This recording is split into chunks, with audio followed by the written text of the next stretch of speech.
powerful teaching in the Samyutta Nikaya, because this one little sutta, which I'm about to read out, generated a whole sect of Buddhism. And to this day, people argue, was this Mahayana, was this Theravada? But it was by the monk Nagarjuna who started the Majjhima part of Mahayana, a middle way. Because all the time, the monks, I think because they had nothing better to do, messing around arguing with each other about the nature of ultimate reality. And so what they were doing was saying, is there something? Does something exist, or does nothing exist? And so they had the group called Sarvastivada, everything is. And then they had the group of nothing exists. And so this monk looked at the early teachings of Buddhism and saw that both were wrong. And there was a middle way. And this is a sutta which he quoted and became really famous and started a new regeneration of Buddhism. So anyway, that's why it's a powerful teaching. So let's have a look. The two extremes and the middle doctrine. And I make sure I didn't call it middle way, because the middle way is like the path of practice, avoiding the extremes of asceticism and self-torture and indulgence. So it starts off with asking, Venerable Sir, it is said, right view, in what way is there right view? And the world Kachana, Kachana was the monk who was asking the Buddha. The world Kachana mostly depends upon a duality, on a theory of existence and a theory of non-existence.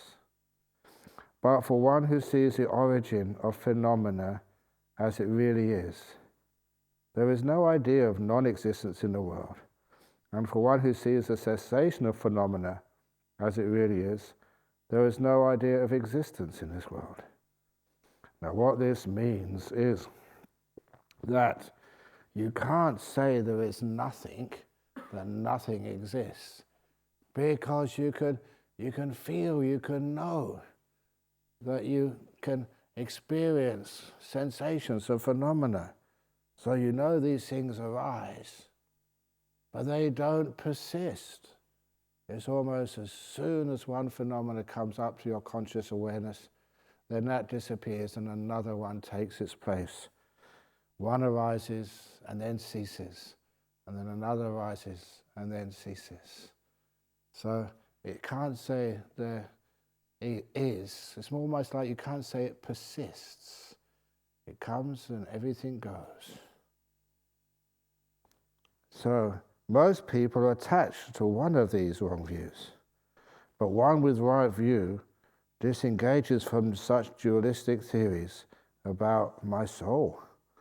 You have no perplexity or doubt that what arises, what comes into existence, is only suffering arising, and what ceases is only suffering ceasing. Your knowledge about this is independent of mere belief and acceptance. In this way, there is right view. And phenomena exist is one extreme, phenomena do not exist is the second extreme. Without veering to either of these extremes, the Buddha teaches the Dhamma by the middle, which is this dependent origination. With delusion as a cause, then will arises, and this whole process of something coming into existence, and then when these things disappear, the phenomena disappears. And that phenomena includes you, your experience, your perception, your will, your consciousnesses. So, this is a very brief but very powerful teaching. We always think, is there a soul? Is there not a soul? Well, there is. There's an arising and passing away. And almost something come into existence, and then it passes away immediately. So this is the idea of cause and effect. Now, I think, see if I can go to, can you go down to page 25? Imagine number 72, suppose a fire was burning in front of you. That's the beginning. It should be just about a page below. Suppose a fire. That's the first words of the paragraph. I have it on my page 25. Yeah, but sometimes the numbering gets different. Different machines have different numbers. You got it. So this is the quite well used. It's called the Agi Wacha Gota Sutta in the Majjhima. This is the it's Wachigota was a wanderer, and it's a simile of the fire. Suppose a fire is burning in front of you. Would you know that a fire was burning in front of you? Yes. If someone asked you what this fire burned in dependence on, how would you answer? You would answer that the fire was burning in dependence on the fuel of grass and sticks. If the fire was extinguished, and the word for extinguished was nibbutto, that is, it's just a grammatical form, a past participle, whose the noun is called nibbana. Would you know the fire had literally nibbaned? Yes. And then if someone then asked you where that fire went when it was extinguished, did it go to the east, west, north, or south? How would you answer? The question makes no sense. The fire burned in dependence on its fuel of grass and sticks. When that was used up, not getting any more fuel, it became extinguished. It didn't go anywhere. So too, where does an enlightened one go after death? The question makes no sense. Now, that was a sutta. And to make it easier to understand, that's what I base, if any of you listen to some of the talks which I give, it's the simile of the flame and the candle. Now, a flame burns on dependence on three things: the wick, the wax, and the heat. When those three things come together, the wax, the wick, and the heat, then it's a flame. Now, when when any of those three things, the candle, the wick, or the heat, when any of those three things is exhausted, then the flame goes out. When the wax is all used up, there can be no flame. When the wick is all burnt out, there's no flame. Or when the wind blows away the heat, then there is no flame. You need all those three causes and conditions there to produce the flame. And what happens to the flame when it gets extinguished? If it's been a really good flame, and it's cooked Ajahn Brahm's baked beans in the morning, will, because of its good karma, go to the heaven realm, where all flames flicker happily ever after. But if it's burnt your finger or burnt your house, does that flame, because of its bad karma, go to the hell realms, where all flames just burn endlessly in terrible heat? The question makes no sense. Where does a flame go once it's extinguished? It's extinguished. And this was the answer, the meaning of this Agiwachagota. The fire burning in front of you. It's talking about your body and mind. What does it burn dependent upon? And mostly it burns dependent upon the delusion and will.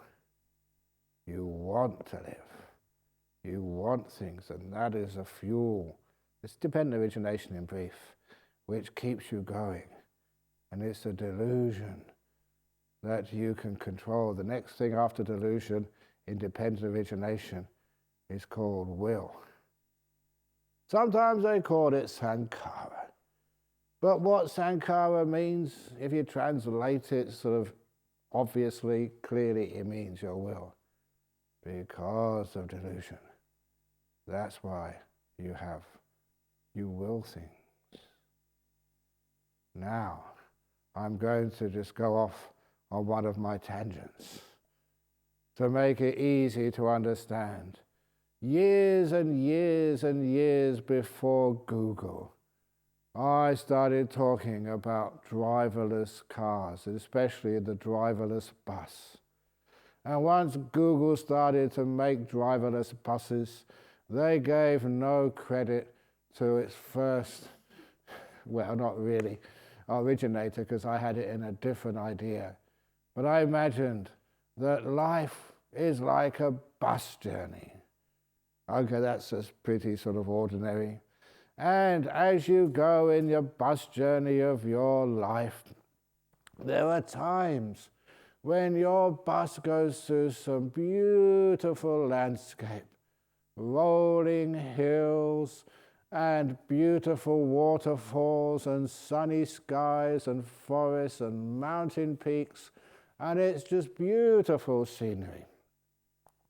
And you ask your bus driver, stop, at least pause to go slowly so you can enjoy the beautiful time you're having. Just like when you are at Jhana Grove, you want time to slow down so you can enjoy every moment of the bliss of having no work to do, being able to sleep whenever you want, having no tension or struggles, and a monk who could entertain you with jokes every evening.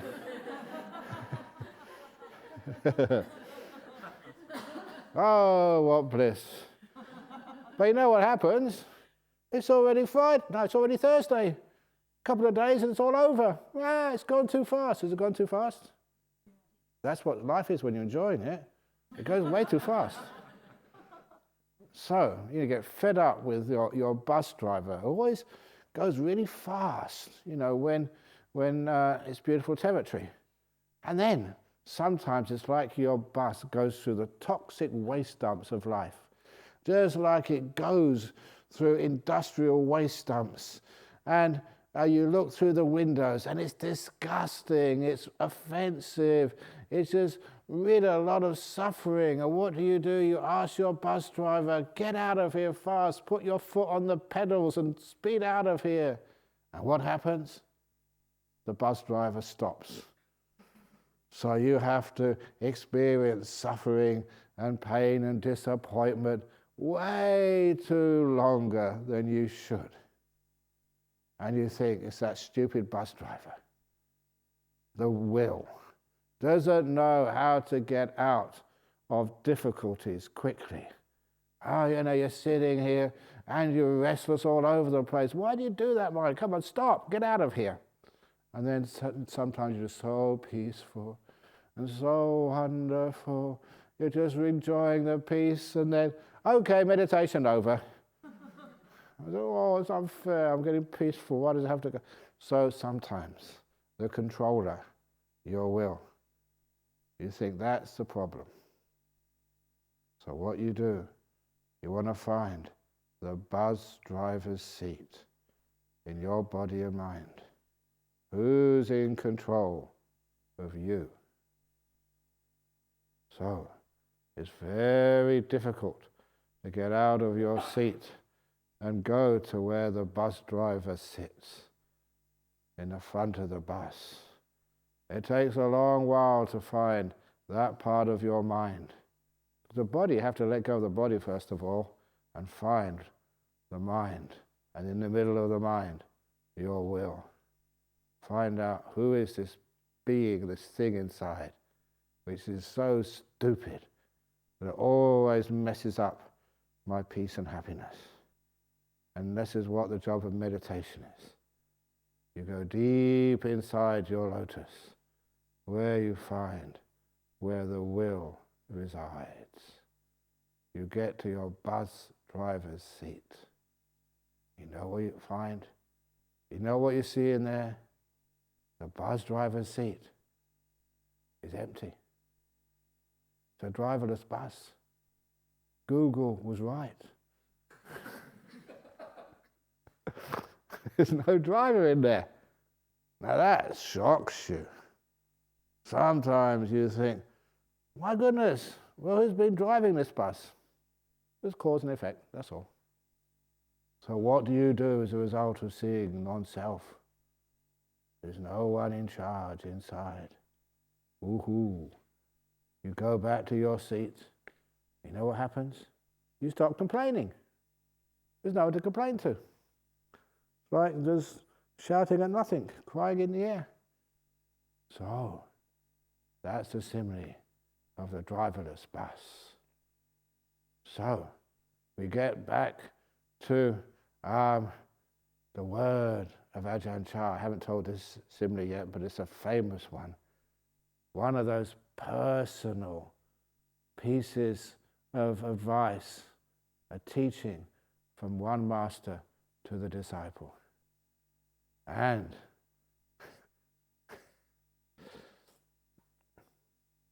okay, I just wait. It's the right time to tell the joke. Oh, come on, yeah. Here's one. So somebody once said this to me. It was a series of cartoons of the master's instructions to his disciple. And the disciple said, I'm just going to go off and stay by myself. Can you give me some advice before I leave, the monastery and I can actually survive in the world? And the master said to the student, never argue with an idiot. And the disciple said, that's not compassionate, that's not right. And the master thought and said, yeah, I agree with you.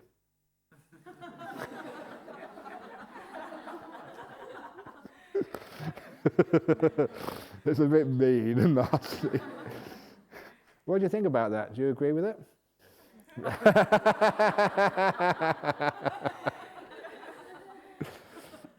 But anyway, so this is what happens when you meditate, why you meditate, and just some of the results of it.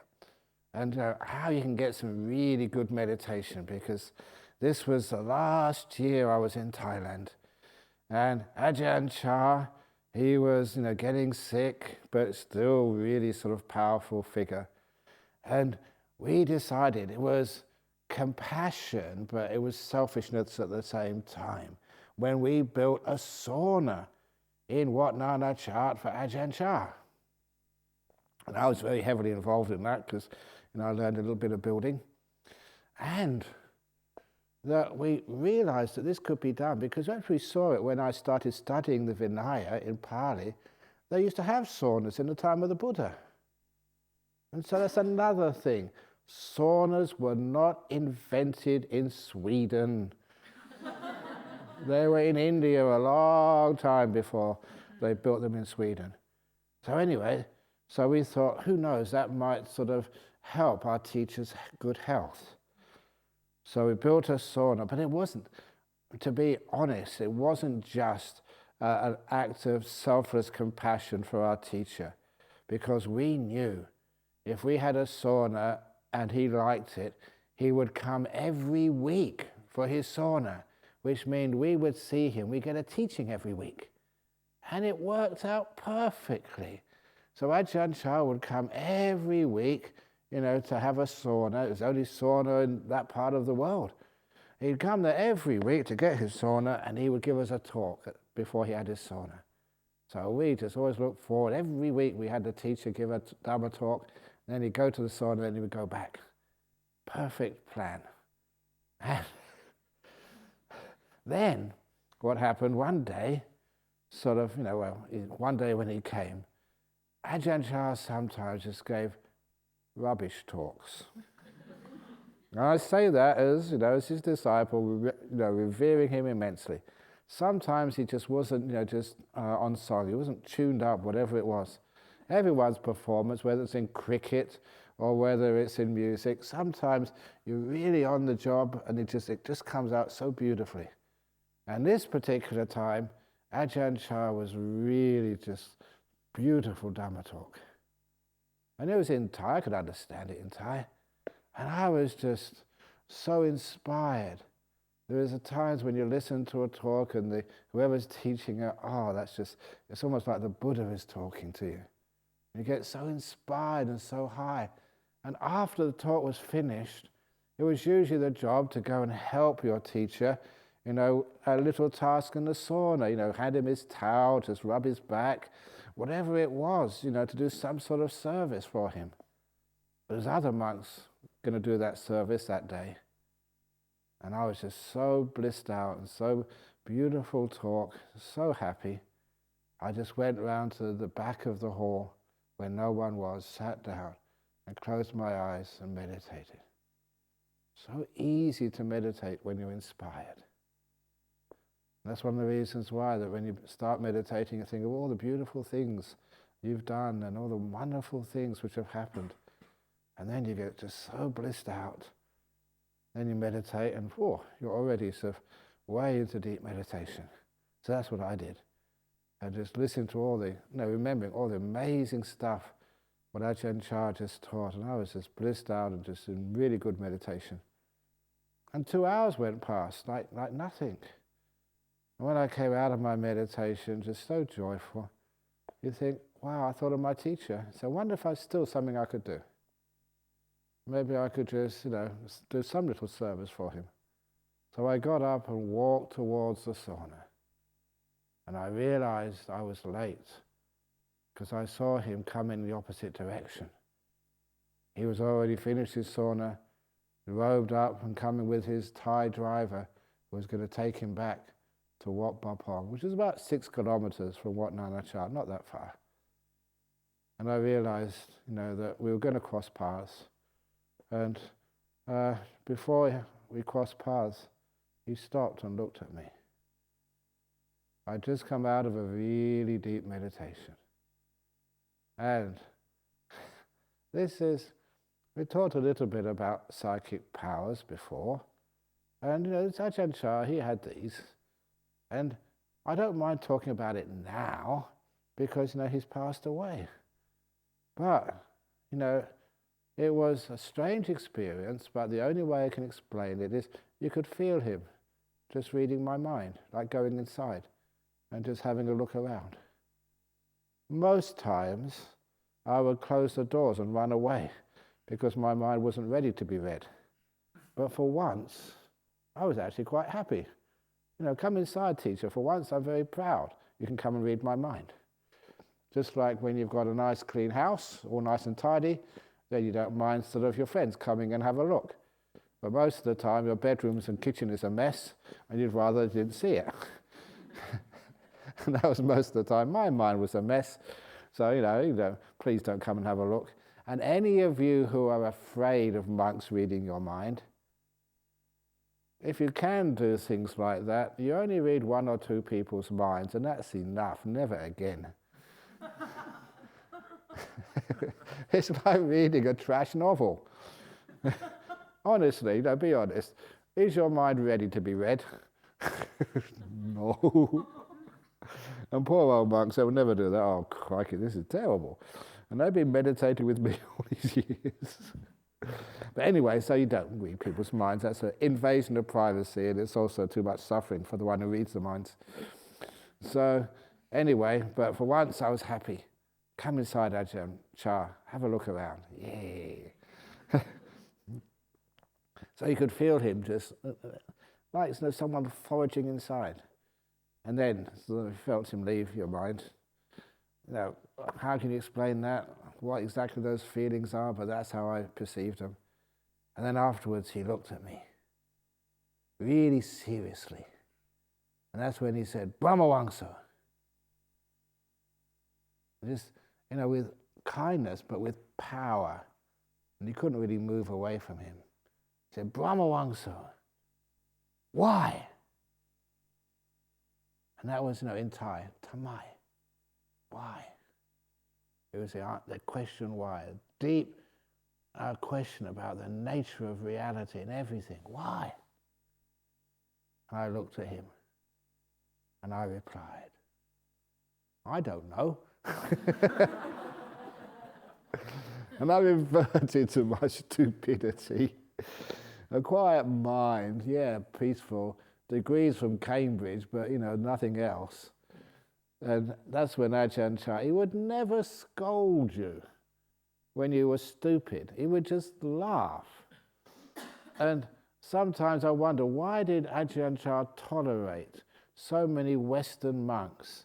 And it was because we gave him so much laughter and humor with our stupidity. Oh, we entertained him no end. So with all our mistakes, so he was laughing at me, just because I didn't know. And then he got serious again. And he looked at me and said, Brahmavamsa, I will tell you the answer. Oh, and that was just really interesting. I lost all my embarrassment about being foolish. And he was going to tell me personally, just one-on-one, master to disciple, just no one else was around except this Thai man. He was going to tell me the answer from a great monk, the answer to the question why. And he looked at me again, eye contact, held me in his mind. The answer to the question why is. Are you interested? Yeah, I think you are. The answer to the question why is, there's nothing. There's nothing. My, me, arai.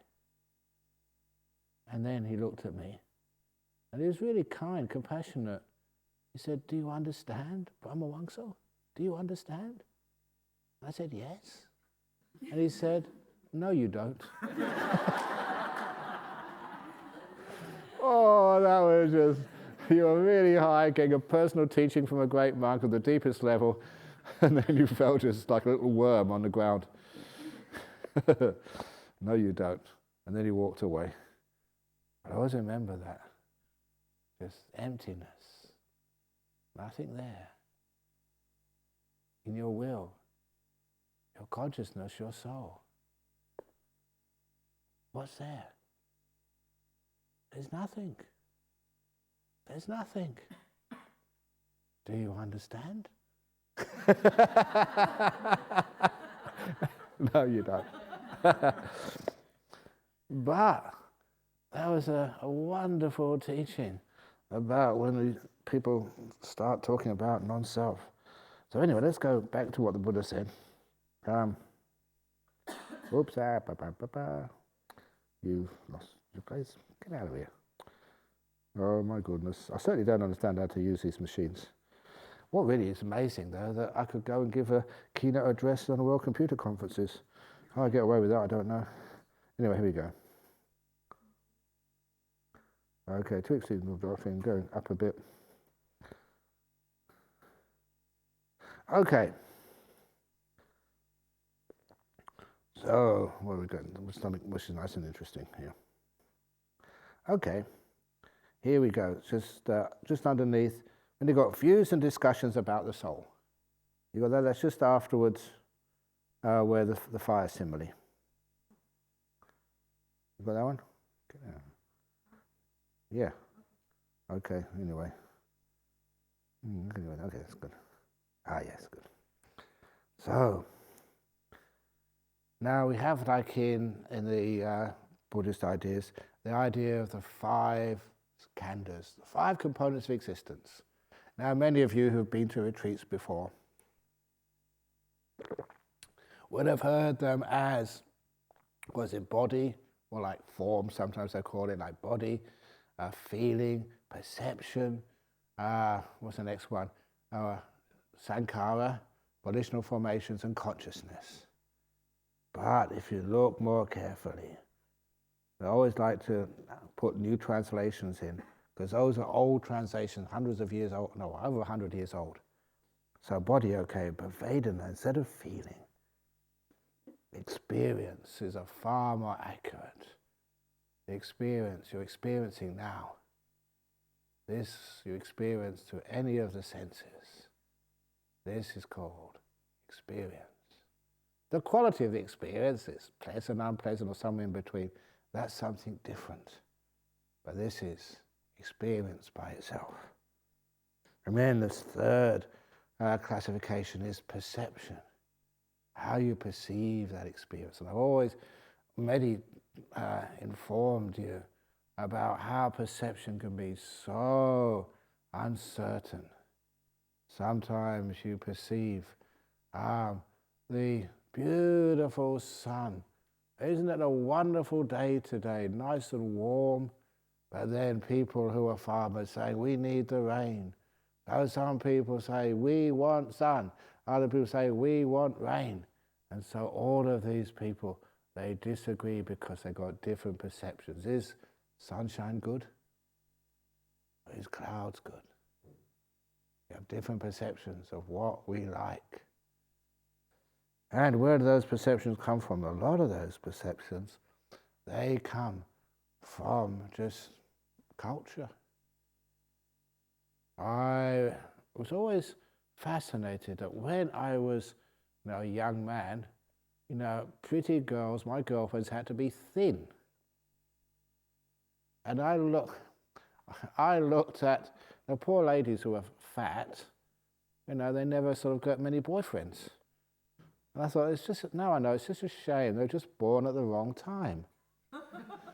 Because if you look at 100 years ago, look at all those paintings which you see in the galleries. All those women were fat. And were, I think, buxom, they were called them, buxom blondes, which means they were, pretty chubby. And that was attractive in those days. So it's sometimes, what is beauty and what is, just not beautiful. It just depends on the culture, what the culture wants to say about you. And so I see that with any of the girls that were a bit too much weighty. In those days, if you were fat, it means you were healthy. And if you were thin, it means, you were about to die. Or, you were really sickly. So that was one of the reasons why that sort of, perceptions of what's beautiful and what is ugly. Sorry. But so perceptions are just unreliable. They're just made a lot of the time of our culture. And what else we got here? Oh yeah, the perception and the will. That third of the what makes up this thing we call a body and mind. And the last one, not the consciousness, but the consciousnesses. 6 totally different types of consciousness. And when one is there, the others are gone. And people always think that mind consciousness is the main one, but when you're actually feeling, the mind consciousness disappears for a while. How do you know that? It is because one of the purposes of the deep meditations is to isolate consciousness, mind consciousness, to see it in its pure form when it hasn't got any sight, hearing, smell, taste, touch consciousness. Just pure mind consciousness. Such in the same way, and this is the Buddha's simile, like a goldsmith, you've got to refine gold first of all.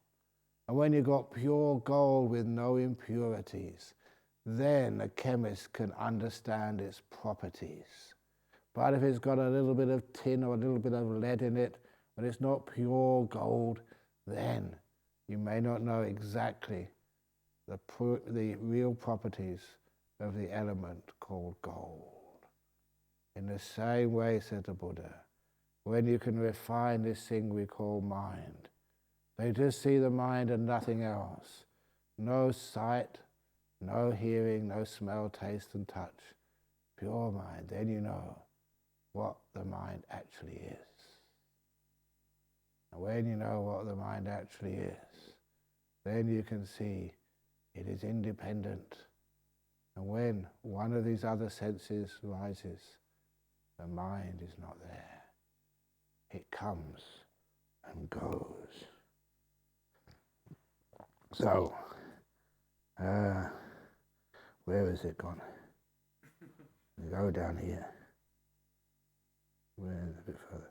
Yeah, out of it. Oops.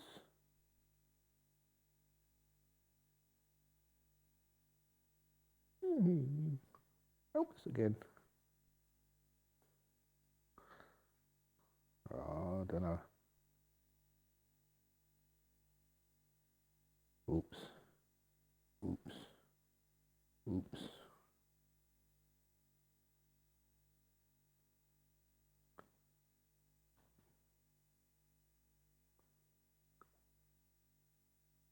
Oh, okay. Now she's testing you.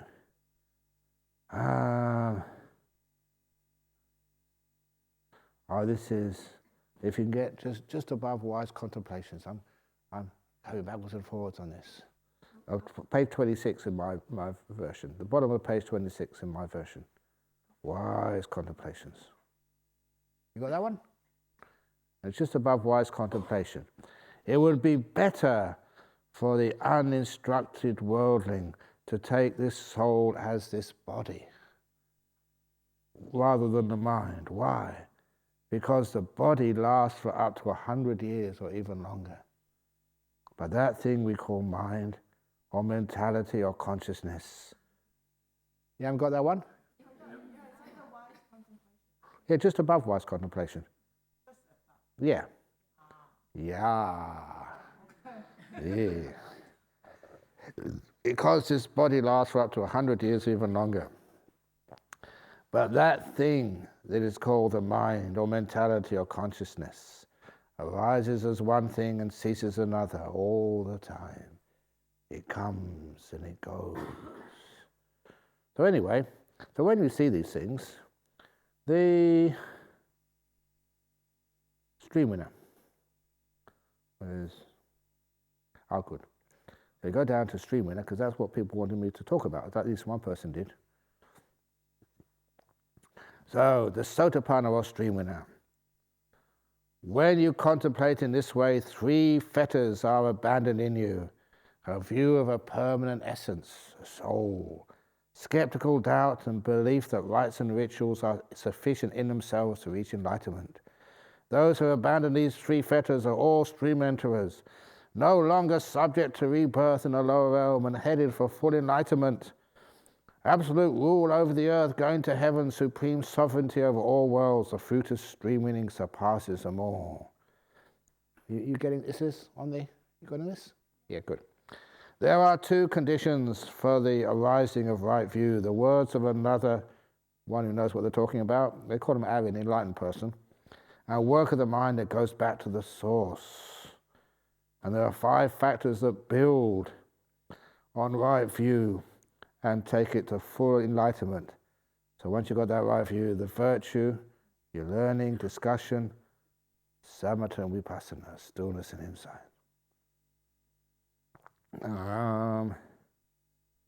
Okay, let's go a bit further down. The stream winning and the 7 in the water simile. Now this is one of the easiest ways to understand what stream winning is and what enlightenment is. There are these 7 kinds of persons similar to those in the water.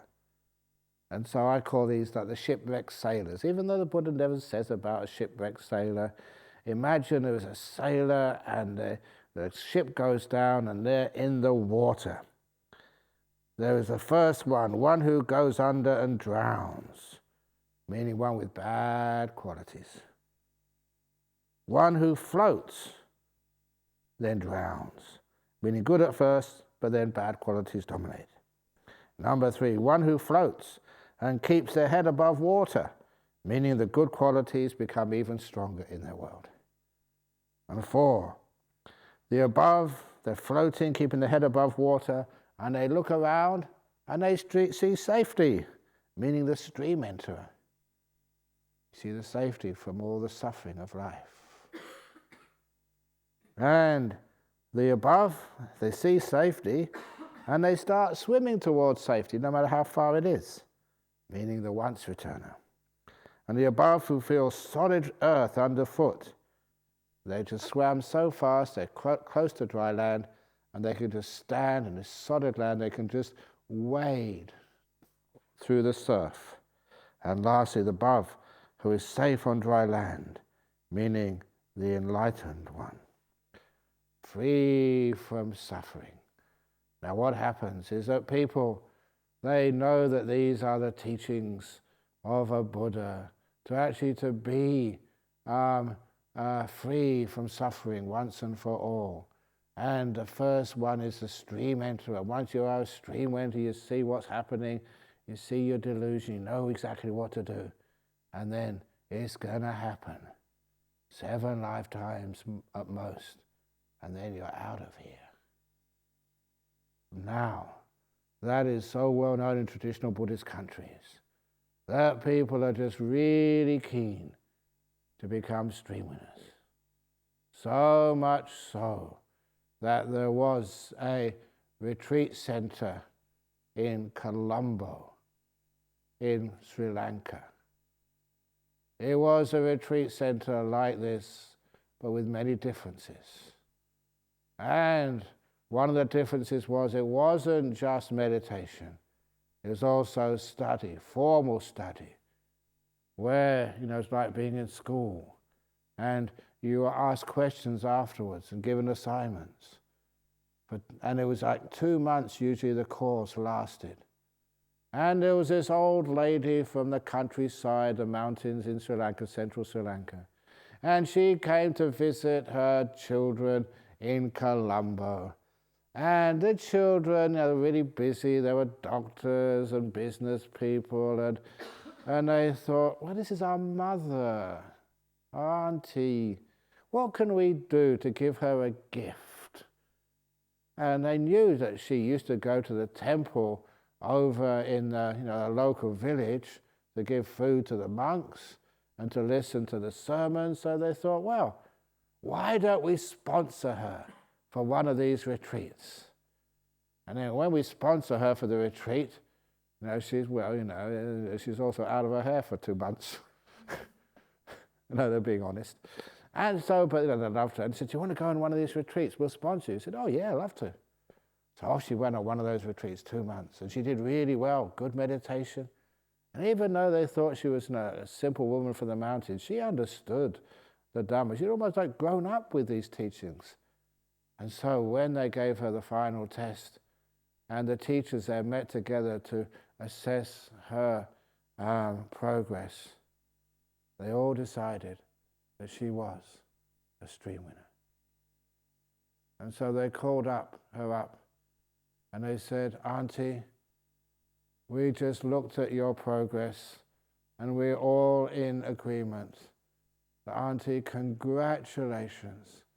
You're on the path to enlightenment. You are a stream winner. And in Sri Lanka, they call it a soul one. Oh, and when someone's a soul one, a stream winner in Sri Lanka, oh, it's a source of great joy and happiness. But not for this lady. She got very angry. She was really upset. She was really shouting at these assessors, these teachers. And the teachers said, why? It's a great achievement to be a stream winner. Why are you so upset at us? And she looked at them, as only old aunties and grandmas can, and said to them, you don't remember me, do you? And they thought, no. You've been here before? Yeah, I was here a few years ago. And last time I was here, you said I was a non-returner. You've demoted me.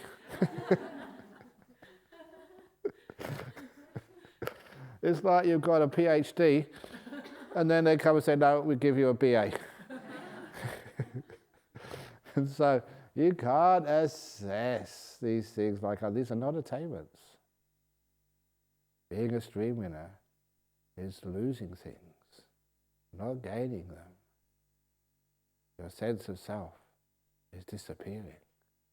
You're becoming more selfless, not more of a self, which is one of the reasons why, if ever you go into a good monastery, where that, just like here you have buffet service, there's always two lines in a good monastery. One line is for those who aren't enlightened yet. That's self-service. And the other line is no self-service.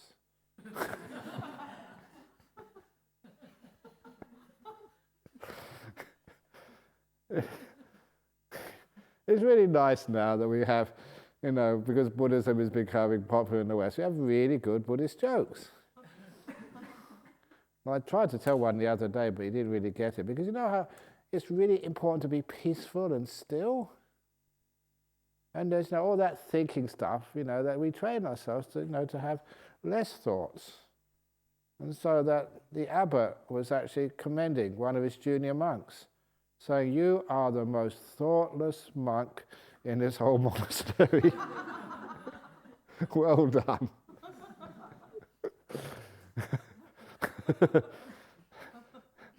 So, and the last little joke before we stop and do a little guided meditation was the person who, in order to get these states of, because you have to do less. Where there's a doer, there's a beer. Not beer, that's the wrong word. There's a being.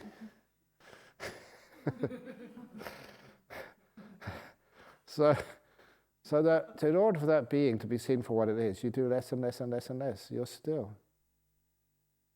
And there was this gentleman who rang up, called the monastery one day and said, "I really need a monk to come and do a service, do some blessing ceremony at my house. Can you come?" And the monk replied, "I'm sorry, I can't come today, I'm busy." And the caller said, "Well, what are you doing?" And the monk replied, "I'm doing nothing. That's what a monk should be doing.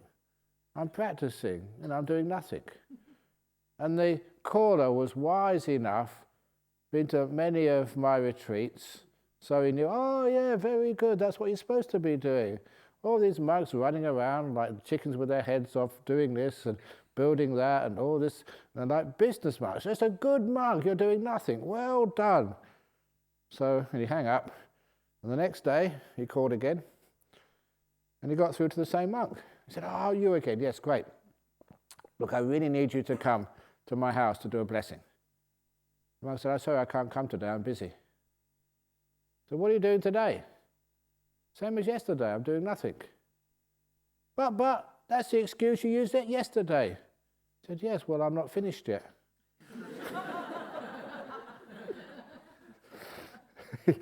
I love that little joke. So get nothing out of the way, first of all. When you get nothing out of the way first, don't try that with your wife or your husband, because they've heard me say that before. Yeah, I know that. You've been listening to that Ajahn Brahm again. You come and do the washing up. So anyway, a nice bit of humour, but also a bit of serious now. And I slipped all that quite deep Dhamma in there, just between the jokes and the funny stories. Because that's how your will gets conditioned. It's amazing. Do you think your will belongs to you? For the last 6 days or whatever, and for those who've been listening to my talks on YouTube, you have been brainwashed. And I've got no sort of hesitation in saying you've been brainwashed, but it's brainwashed in a good way. Better to be brainwashed like this than brainwashed by watching the TV or even just watching Bloomberg News or other stuff which just tells you how important it is to keep the economy going. You've been brainwashed to see things in a different way. Be freed. So that's why your will, depends on who you hang out with. Or if you actually hang out with nature, which is brilliant, you see how nature works. How wonderful it is, and what a great teacher it can be. Changes your will, how you see things. You know it's good because it goes in a good way. Okay, so let's do a little bit of guided meditation. So, how long can we go for today? Is 20 minutes, half an hour? Going over time a bit, but I don't mind that. Are you okay with that? 25 minutes, half an hour? Okay, good. Those of you who just need to go to the toilet, just remember, just go to the toilet. It's just another way of letting go. And even if you go to the toilet, there's a lot of Dhamma in that.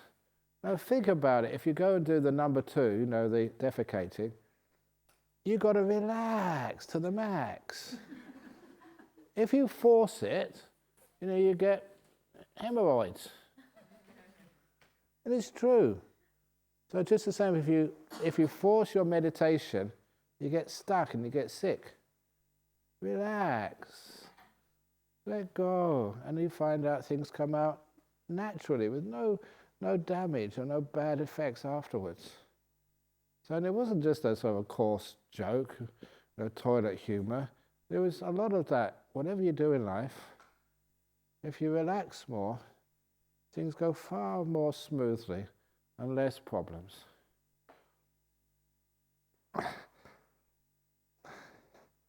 Oops, there we go.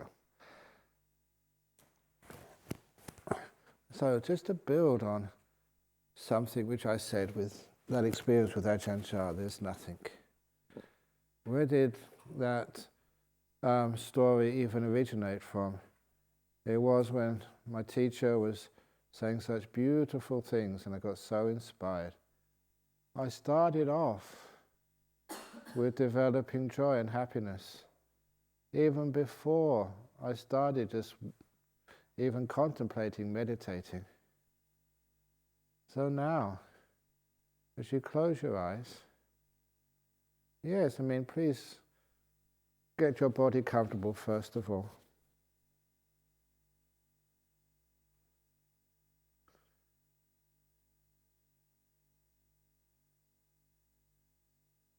Relax your legs.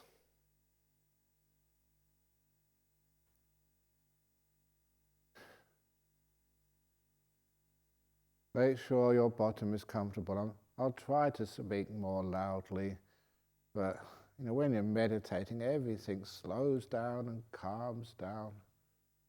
Very well, I'll try.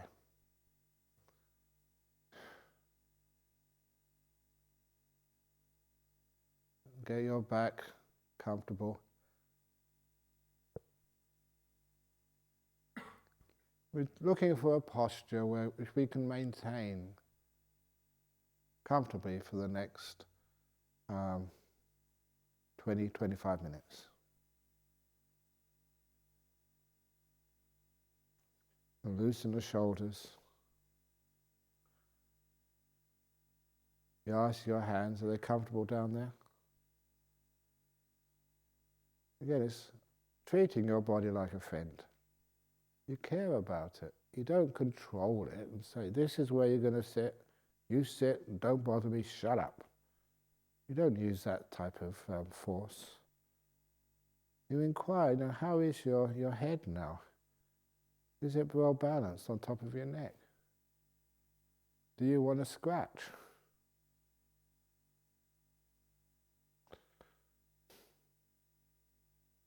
How are the muscles around the eyes and the mouth? Are they comfortable?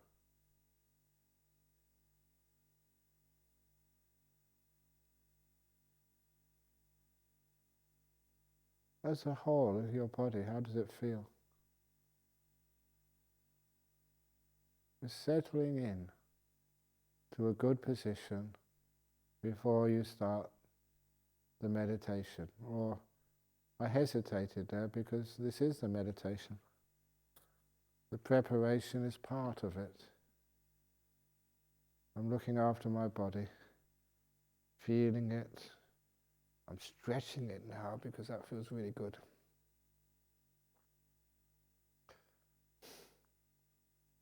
And when I finished all the adjustments, I look at the body, one whole unit. Grateful that it's pretty healthy, And if there is any aches and pains there, it could be worse. I care for your body. This is the best I could do for now. So I let you be. And now, I start to think of the most inspiring moments of my life, or even of this retreat. Sometimes I think of great acts of kindness and generosity which I've been privileged to witness. Great visions of beauty, like just listening to the birds, which I can just listen to. And how wonderful it is that I'm free. I can listen to them. No one is telling me to do something else. Remember the times when I was just sitting out, watching the trees grow, seeing the sunset. Or even this morning, the first part of the day, the dawn. To me that's always magic. It's fresh. I've had a sleep, energized. The air is cool and clear. Imagine the beauty of this moment and the wonderful things you must have done to deserve this moment, to be here. And you start to contemplate your goodness, not your faults, your kindness. And don't be negative and think, no, I have got no kindness or goodness. You have heaps of kindness, huge amounts of goodness. What's the biggest act of sacrifice you've ever done in your life? Something you're really proud of, in the sense you think, wow, did I do that?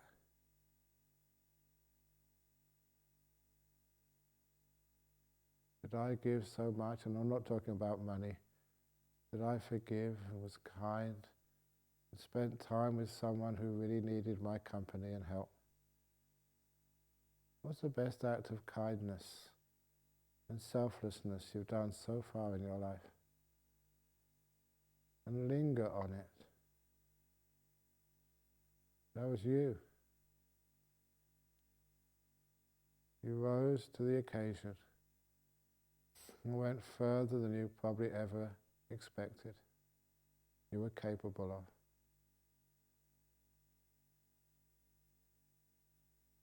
You gave of yourself, gave your time, granted forgiveness. You really did open the door of your heart to that moment, to that person. Maybe you forgot about it. Remember it. And it shows you just how much beauty there is in there, hidden away like a jewel in a safe. And now you're taking it out. You did that. You start to feel joy and happiness. And then you may remember the time that happened. The time you felt afterwards so happy, so content. You recall the happiest moment in your life so far. I don't mean, winning a lot of money or that type of happiness. I mean the spiritual happiness of peace. When where you were, you didn't want to be anywhere else in the whole world except that one place. With that person or many people, doesn't matter how many. If you had a wish you'd like to be somewhere else with some other people. You say, no, this was such a beautiful time, a time of freedom, of peace, of inner happiness, because you didn't want anything else. You were complete and full in that moment. It may not have lasted, but where was it? Who were you with? Fill in the details of the happiest spiritual moment of your life so far. How old were you? What time of the year was it?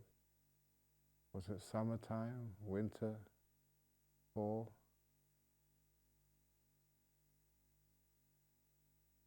Why was it peaceful? Were you in a room, in a mountain, by a lake? Where were you? And how did it feel? The most peaceful, free experience you've had so far.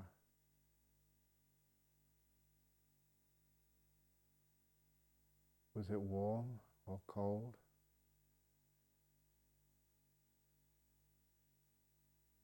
Were you sitting down or lying down or in a chair on the ground or walking? The reason I ask these questions because they fill in the details. And the more you recall the most peaceful, wonderful experience of your life so far, the more that peace and that joy strengthen in you. It's like it echoes from the distant past. You can feel the peace and the contentment, where you're just happy to be there. You remember that happiness. A happiness which didn't depend upon anything. You were just so contented, at peace, at ease. And as you keep focusing, remembering, staying with that experience, you find you bring from that time, a long time ago, into this moment, so much of that peace and that happiness and that contentment, that stillness. It's like it's back again, right now. You feel the body just be free and open. Because when it's something negative, you always tend to close up and shrink and be small. And you remember the most peaceful, wonderful, contented moment of your life. Like your body and your mind opens and expands. It has no fear. And then as you remember the most beautiful experience of your life so far, feel the joy. It's still there. At least a lot of it is still there.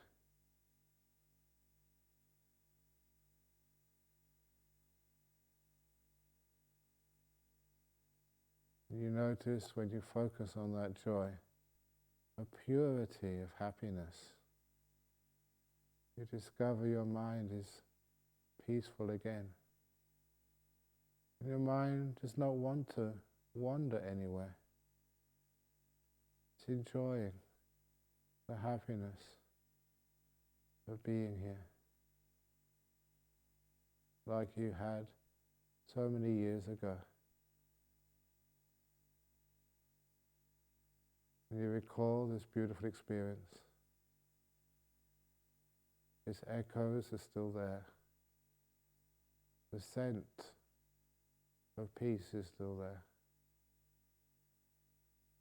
And as you remain half in that memory and half right here,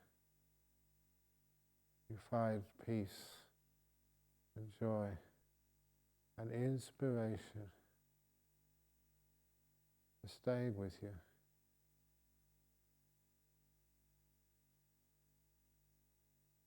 And as you relax and let go, you find that peace remains. And maybe you can watch your breath as you did such a long time ago, watching the breath come in, content, easily satisfied. You breathe in the forest, with the sound of the birds, the comfort of a warm, safe, pleasant room. In this moment, what more do you want? In this moment, be content. This is good enough for me. As you abandon, let go of wanting, not wanting to improve or get things better. Being content. You find peace comes into your body and into your mind. Happy to be here. You realize that this moment will never come again. New ones will follow. But now you deserve to be peaceful. When you want something more, you can't enjoy this moment.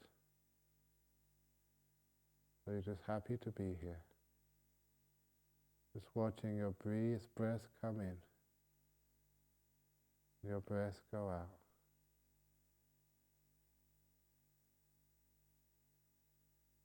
In a moment, I'll be quiet.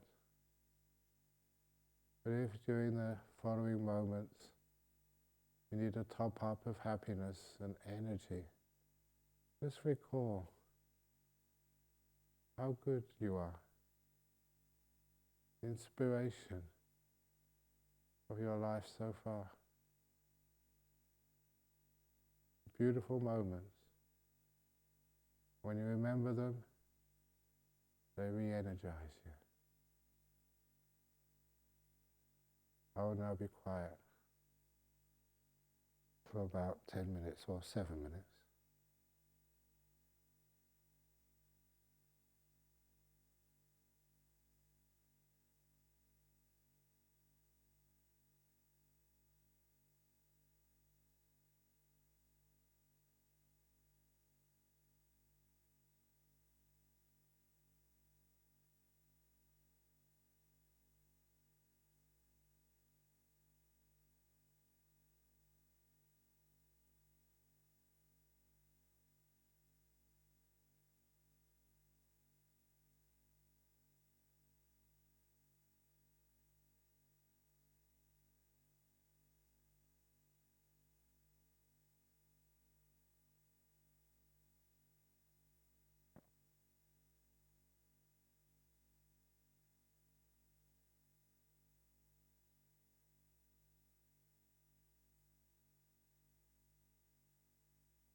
being peaceful,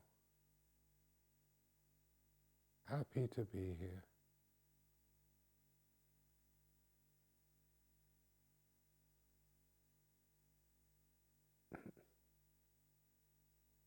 Perfection, happiness, is not wanting anything else in the whole world. In this moment,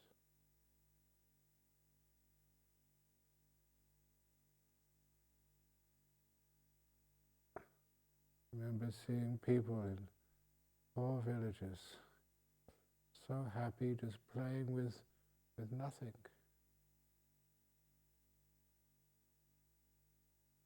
All that you want is here.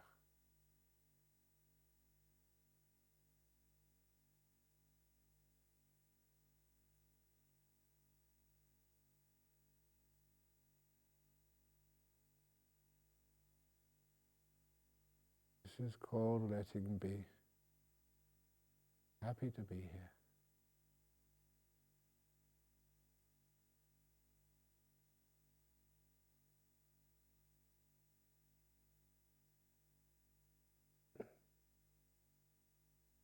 Now I invite you to open your eyes to end the little guided meditation this afternoon, if you want to.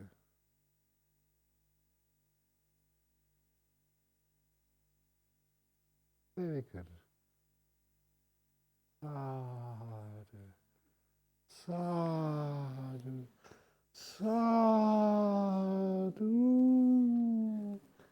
He. Excellent.